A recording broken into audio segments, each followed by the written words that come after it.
ظلمت سے نکال کر کے روشنی دے، آپ کو اندھیرے سے نکال کر کے روشنی دے۔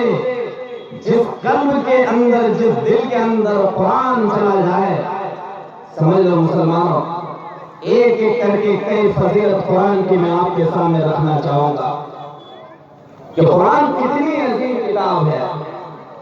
اس کی عظمت اور فضیلت اگر ہم کو جاننا ہے، قرآن کی ایک ایک آیت پڑھتی جائیں۔ یہ قرآن صرف اور صرف ہمارے لیے ہدایت کا ہی ذریعہ نہیں ہے، بلکہ یہ قرآن ہمارے لیے ہر چیز کے حل اس قرآن کے اندر اللہ تعالیٰ نے موجود کر دیا۔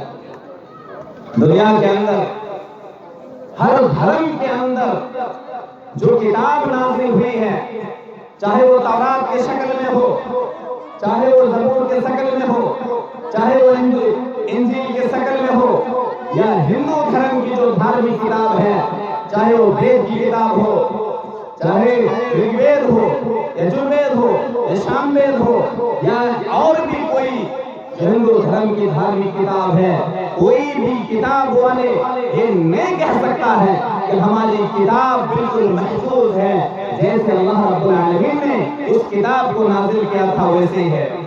لیکن اللہ تبارک و تعالی اس قرآن کے بارے میں رب العالمین خود فرماتا ہے اور کہتا ہے یہ قرآن ایسی کتاب ہے۔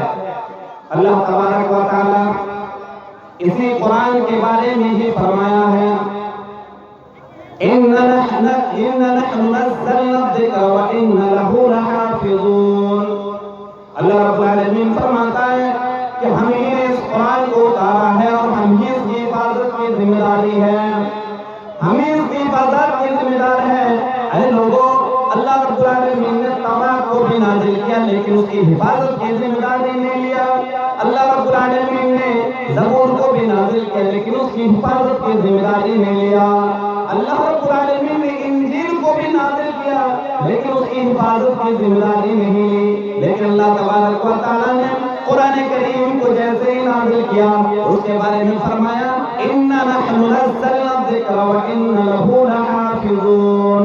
اے لوگوں، دنیا والوں، دنیا کے تمام انسان مل کر کے بھی اس قرآن کے ایک بھی حرف کو مٹا نہیں سکتا ہے۔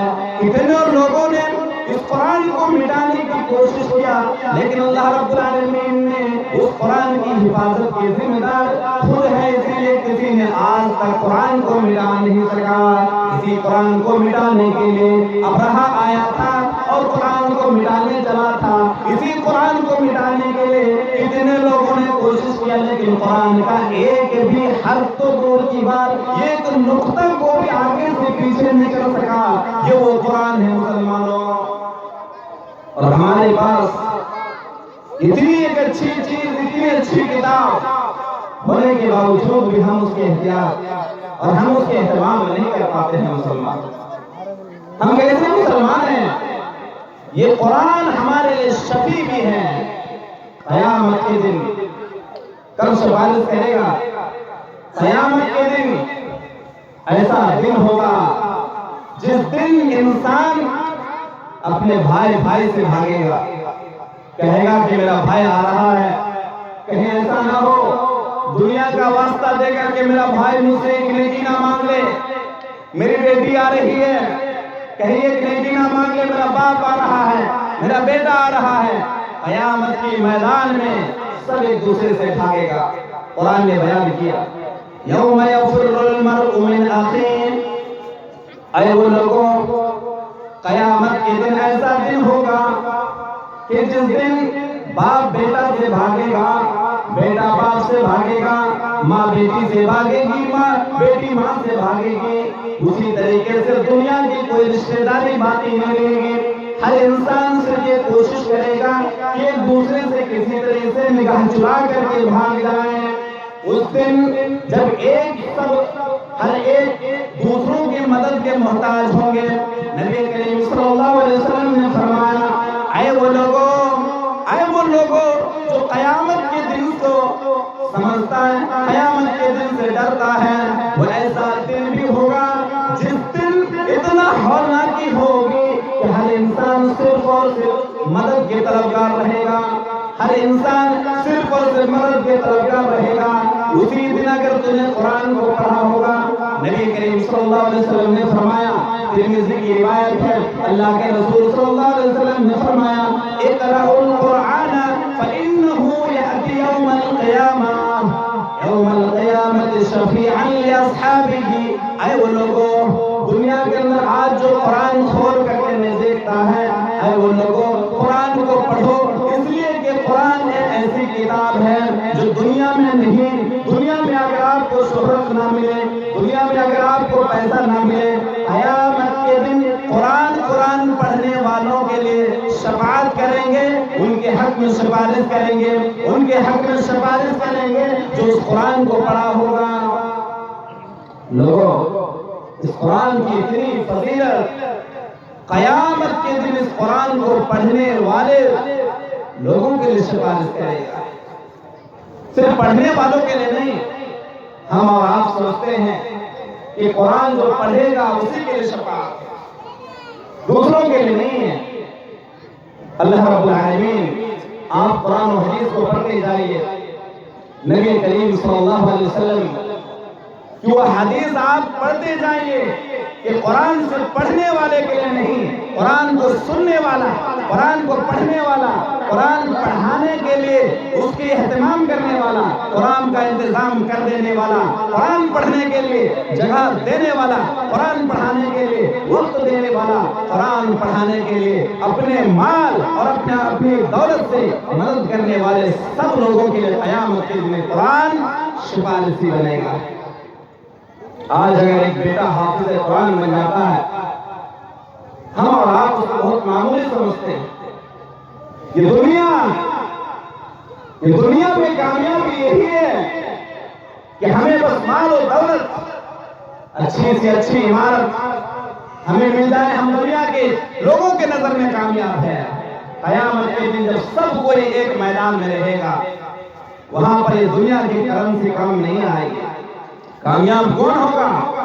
اس سوال، قیامت کے دن کامیاب کون ہوگا؟ قرآن سے پوچھتے ہیں کہ قرآن بتائیے کہ قیامت کے دن کامیاب کون ہوگا؟ قرآن ہمیں واضح الفاظ میں جواب دیتا ہے، کیا کہتا ہے؟